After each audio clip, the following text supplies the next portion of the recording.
So in this video, we will discuss the concepts of profit. तो हमने revenue discuss कर लिया, cost discuss कर लिया, तो प्रॉफिट मतलब आपको एग्जैक्टली कितना प्रॉफिट हुआ. So profit, as you can probably guess, that it is the difference between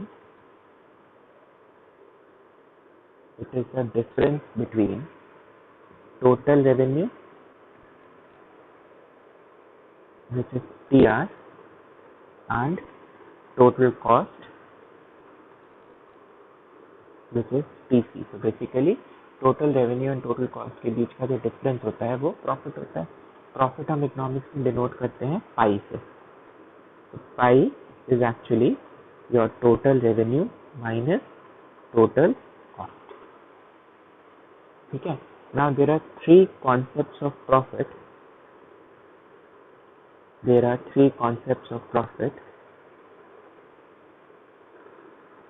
First is called as abnormal profit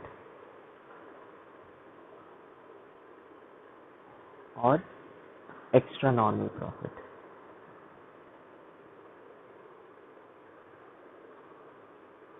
Abnormal profit और extra normal profit.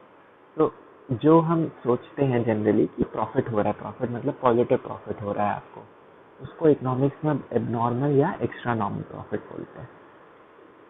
तो यानी कि जब आपका जो है प्रॉफिट जो है वो ग्रेटर देन जीरो है, तो प्रॉफिट ग्रेटर देन जीरो का क्या मतलब है कि और T R minus T C is greater than zero. ठीक है. Your T R is greater than T C. और हम इसको और लिख सकते हैं, अगर हमने दोनों साइड को क्यू से डिवाइड कर दिया कि T R by Q is greater than T C by Q, और your average revenue is greater than average cost. Average revenue का क्या मतलब है कि एक ऑन एन एवरेज एक यूनिट को सेल करने से जो रेवेन्यू मिल रहा है वो ग्रेटर है ऑन एन एवरेज एक यूनिट को प्रोड्यूस करने की कॉस्ट है. तो उस केस में जो नॉर्मली हम सोचते हैं कि पॉजिटिव प्रॉफिट हो रहा है, तो हम उसको इकोनॉमिक्स में क्या एग्जैक्टली बोलते हैं, we call it abnormal profit और extra normal profit. Is this clear? Second condition होता है नॉर्मल प्रॉफिट का, और हम इसको दूसरा टर्म भी बोलते हैं zero economic profit. We also call it as zero economic profit. मतलब आपको कुछ प्रॉफिट नहीं हो रहा लेकिन कुछ लॉस भी नहीं हो रहा, तो यानी कि आपका जो प्रॉफिट है वो जीरो है. तो your T R minus T C is equal to zero. तो your T R is equal to T C, और हम इसको लिख सकते हैं T R by Q is equal to T C by Q. यानी कि जब आपका एवरेज रेवेन्यू और एवरेज कॉस्ट इक्वल है तो हम बोलते हैं कि कोई प्रॉफिट नहीं हो रहा. That is zero economic profit, या इसको हम इकोनॉमिक्स में नॉर्मल प्रॉफिट भी बोलते हैं. इसको हम इकोनॉमिक्स में नॉर्मल प्रॉफिट भी बोलते हैं. Is it clear?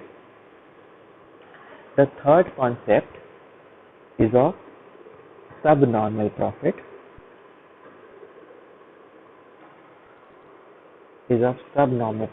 और लॉस. सब नॉर्मल का मतलब कि नॉर्मल से कम प्रॉफिट हो रहा है. तो नॉर्मल कितना है? जीरो. तो अगर जीरो से कम प्रॉफिट हो रहा है तो मतलब लॉस हो रहा है. That means your profit is negative. So TR minus TC is negative. If your TR minus TC is negative, so TR is less than TC. So TR by Q is less than TC by Q. So basically your average revenue is less than average cost is a condition of loss. कि आपको per unit revenue कम हो रहा है compare to per unit cost. मतलब cost आपकी ज़्यादा लगी, revenue आपको कम मिल रहा है तो आपको लॉस हो रहा है. I hope these topics are clear. Now there are two approaches of determining profit. Two approaches of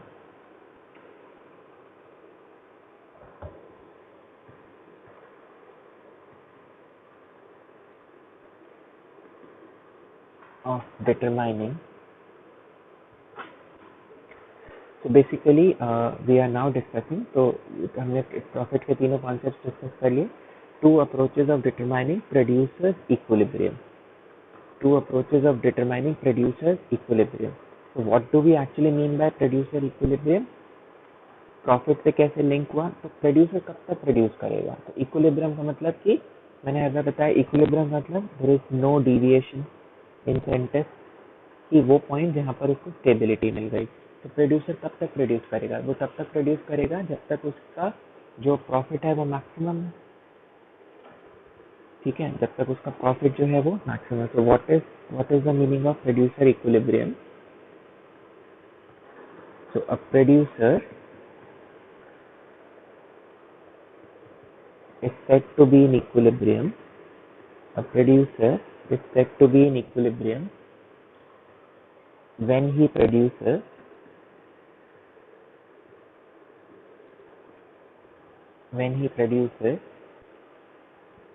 at that level of output, when he produces at that level of output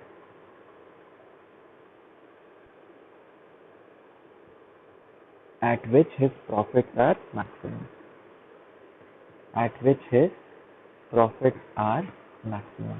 तो producer equilibrium कब attain करता है? वो तब attain करता है कि वो वहां तक आउटपुट प्रोड्यूस करता है जहां तक उसके प्रॉफिट जो है वो मैक्सिमम है. ठीक है, वहां तक उसके प्रॉफिट मैक्सिमम है. तो अब हम पढ़ रहे हैं two approaches of determining producer's equilibrium. So what are the two approaches? We will discuss these approaches in detail. So the two approaches basically are total revenue, total cost approach, TRTC approach, and marginal revenue, marginal cost approach. ये दो approach हमें help करती हैं to determine producer equilibrium. So basically ये दो approach हमें help करती हैं ये देखने के लिए कि इन दोनों अप्रोचेस से हम ये देख सकते हैं कि प्रोड्यूसर का प्रॉफिट किस लेवल ऑफ आउटपुट पे, what is the level of output at which the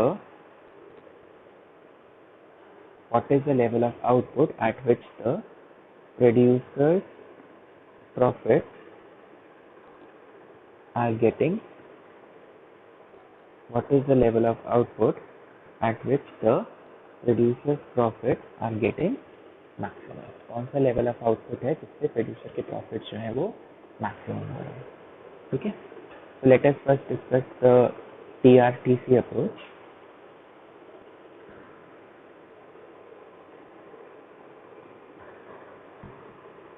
TRTC approach.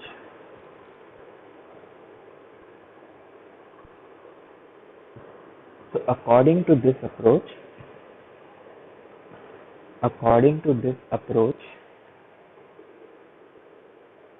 a producer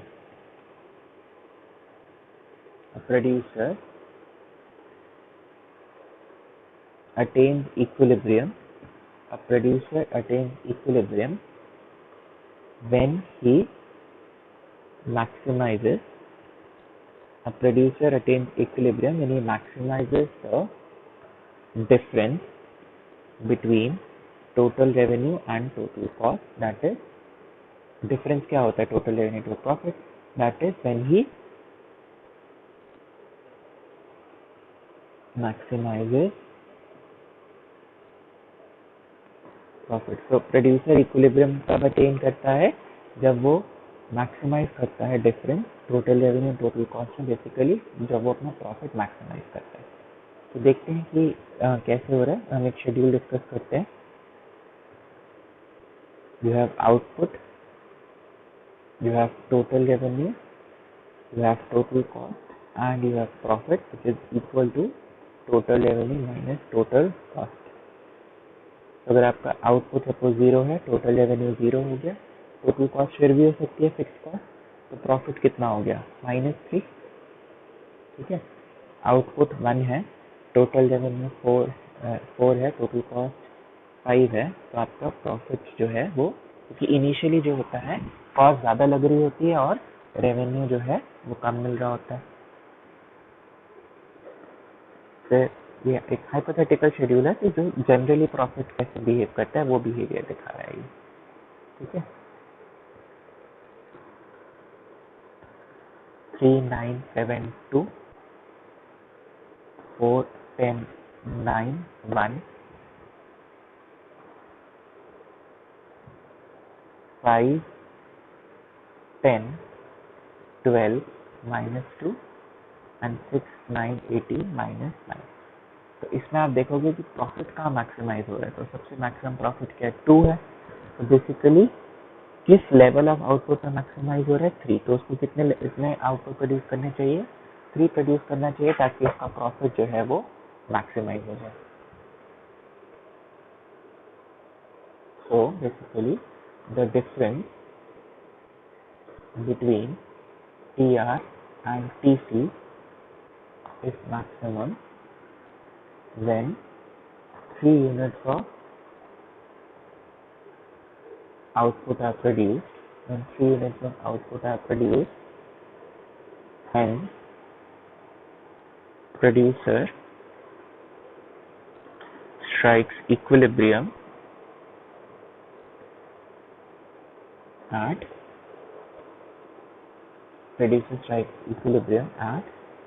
3 units of output. Producer strikes equilibrium at 3 units of output. ठीक है। अब हम इसका डायग्रामेटिक रिप्रेजेंटेशन देखते हैं।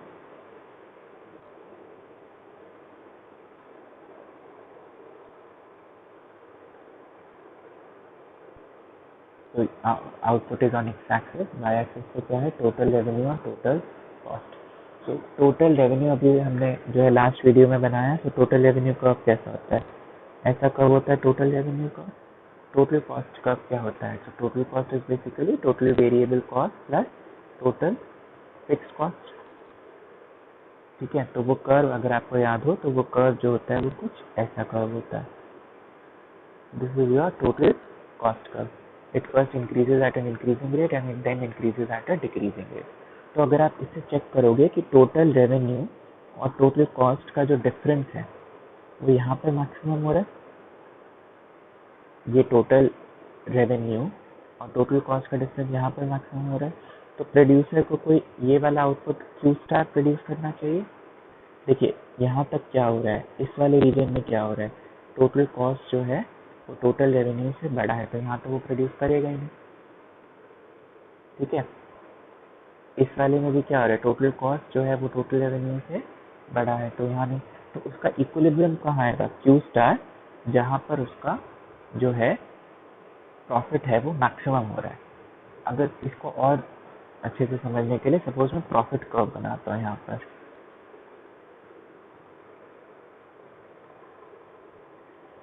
तो हम जो है ऑब्जर्व करते हैं कि ये 3 पॉइंट्स हैं। जैसे ये सपोज आपका Q1 पॉइंट है, Q1 आउटपुट है, ये आपका Q2 आउटपुट है। Q1 output, Q star and Q2।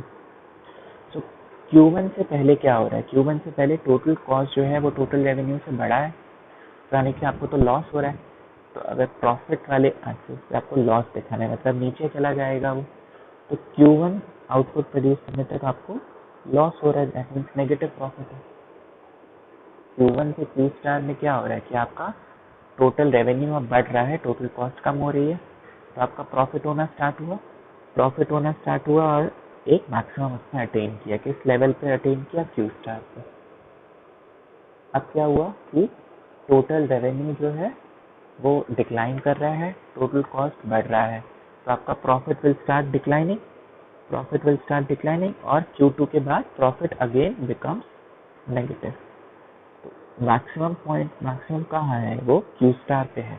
तो Q स्टार वैसा पॉइंट है जहाँ पर टोटल रेवेन्यू और टोटल कॉस्ट के बीच का जो डिफरेंस है वो मैक्सिमम। आई होप ये क्लियर हो गया, profit curve and your TRTC curve, profit curve and your TRTC curve, ठीक है। सेम चीज, अगर same diagram in case of perfect competition अगर हम बनाते हैं, लास्ट वीडियो में मैंने एक्सप्लेन किया था कि परफेक्ट कॉम्पिटिशन क्या है। तो परफेक्ट कॉम्पिटिशन में क्या फर्क है, आपका जो टोटल रेवेन्यू कर्व है total revenue is price into Q, तो पी कांस्टेंट रहता है उस केस में, ठीक है। तो basically you have Q here, you have total revenue total cost here, ये आपका टोटल रेवेन्यू कर्व है, ठीक है। तो टोटल कॉस्ट कर्व तो सेम ही बनेगा, तो आपका यहाँ पर total, this is total cost का, so total revenue total cost का यहाँ पर मैक्सिमाइज हो रहा है, यानी कि ये लेवल ऑफ आउटपुट है।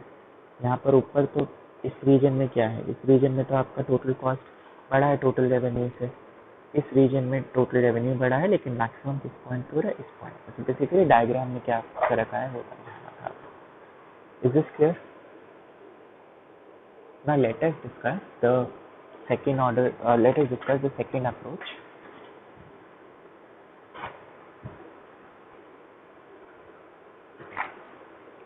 The second approach of determining producer equilibrium is MRMC. So MR is marginal revenue, MC is marginal cost approach. तो ये एक बार देख लेते हैं कि हमें पता है कि प्रॉफिट क्या है, profit is total revenue minus total cost, profit is total revenue minus total cost. Producer equilibrium कहाँ अटेन करता है, जहाँ ये प्रॉफिट मैक्सिमम है। अब हमें पता है कि for maximisation first order condition क्या होनी चाहिए, your first order condition is कि डी पाई, मतलब हम बाय डी क्यू, कि हम क्यू के रिस्पेक्ट में जो है मैक्सिमाइज कर रहे हैं, तो फर्स्ट ऑर्डर कंडीशन की वहाँ पर क्यू के रिस्पेक्ट में जो स्लोप है वो जीरो होना चाहिए। एंड सेकेंड ऑर्डर कंडीशन जो मैक्सिमा की कंडीशन होती है, second order condition is that your D square pi by D Q square should be less than zero, your D square pi by D Q square should be less than zero, ठीक है। So let us discuss what is our first order condition. The first order condition that your pi is dr minus dc d pi by dq, d pi by dq. So d pi by dq मतलब dtr by dq minus dtc by dq, हर एक को अपने q के respect में differentiate किया। तो अगर dtr by dq क्या होता है आपको याद होगा, तो this is marginal revenue, and dtc by dq क्या होता है, this is marginal cost. So for first order maximum condition के लिए d pi by dq should be equal to 0, which implies that marginal revenue minus marginal cost is equal to 0. That means your marginal revenue is equal to marginal cost. तो ये पहली condition है profit maximisation की, कि profit कहाँ maximise होगा, जहाँ marginal revenue और मार्जिनल कॉस्ट बराबर है, ठीक है। सेकेंड ऑर्डर कंडीशन क्या है,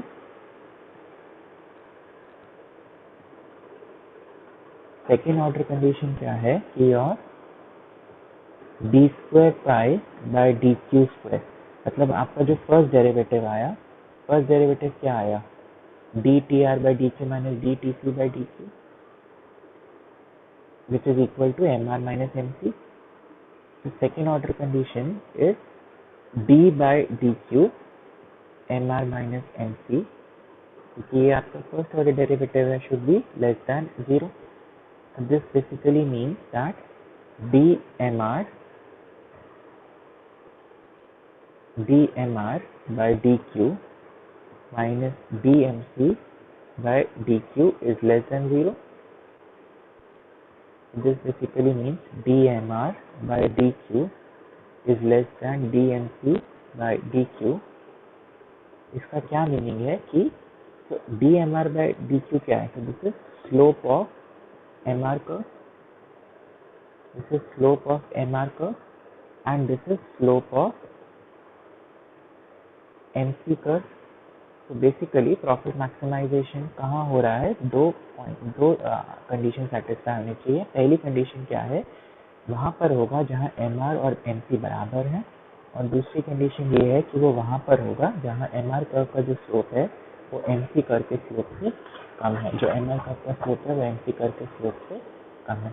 इसको हम बेटर तरीके से समझ सकते हैं अगर हम परफेक्ट कंपटीशन वाली बात करें, जो सेकेंड कंडीशन है perfect competition.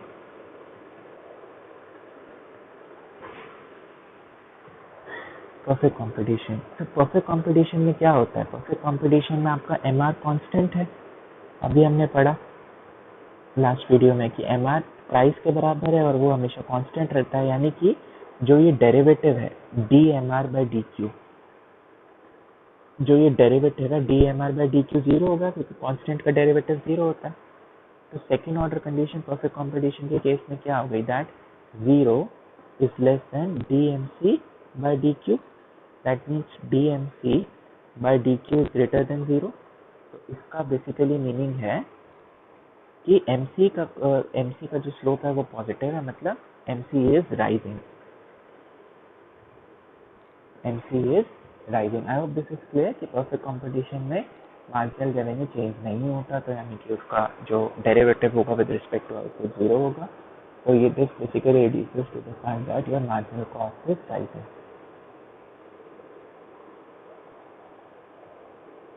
So the two conditions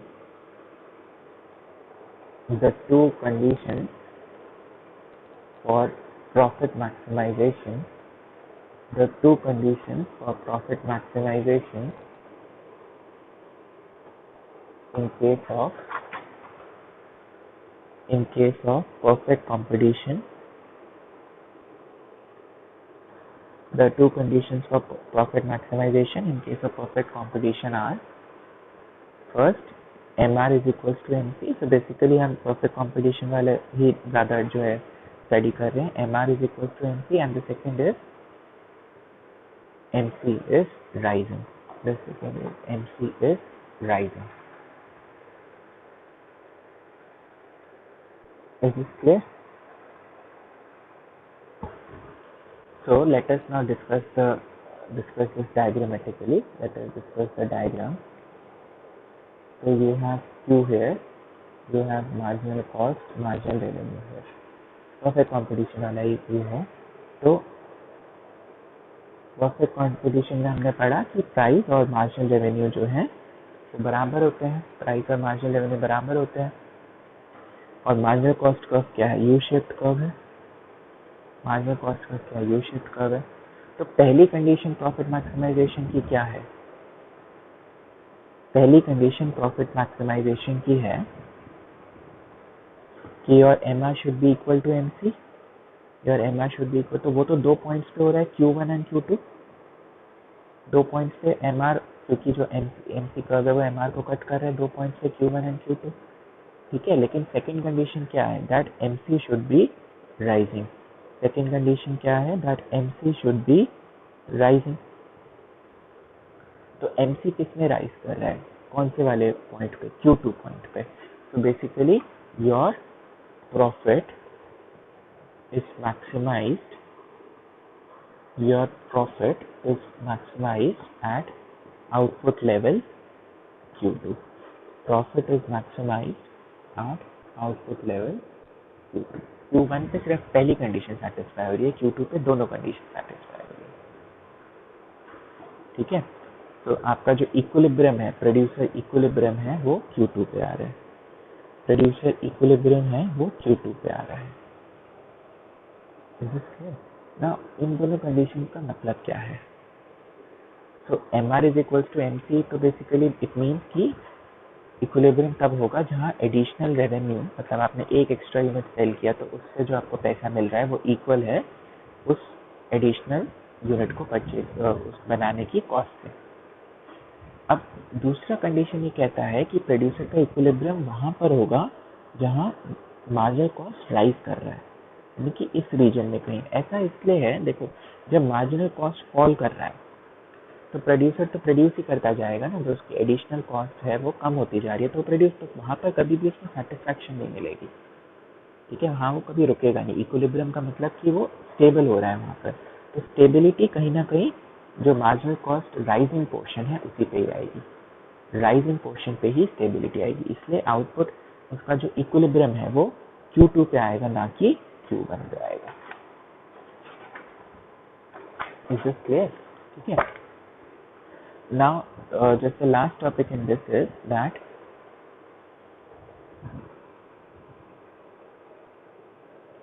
both these approaches, equivalence of the two approaches